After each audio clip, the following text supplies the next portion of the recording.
This was Nancy Shalyo near the start of her teaching career. This is her today, 37 years later.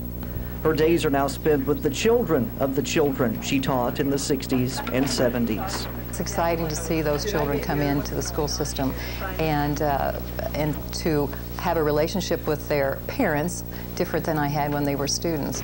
Nancy Shalyo is originally from Macon. She taught school in Sullivan, Taylorville, and Mattoon. Mrs. Shalyo was a principal in Bethany.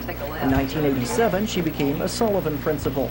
Over the years, she has come into contact with thousands of students, and she remembers almost every name. And they'll say to me, "How did you remember my name?" You know, and it's just something that comes to me.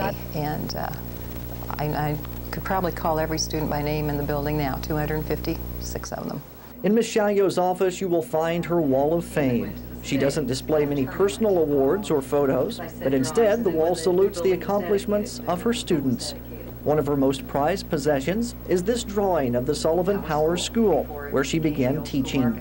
Now the school is the old school restaurant and marketplace.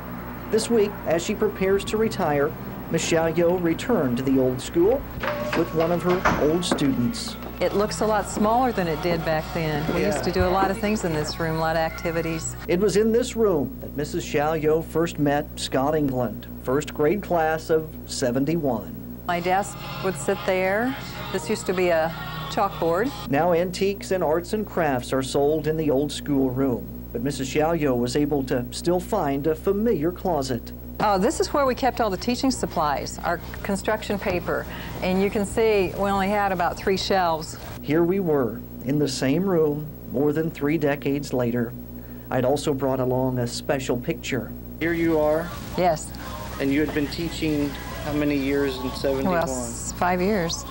There I am. There you are, yes. I haven't changed it. You have not, no. No change, except maybe a little more hairspray. With your town team report in Sullivan, Scott England, WAND News.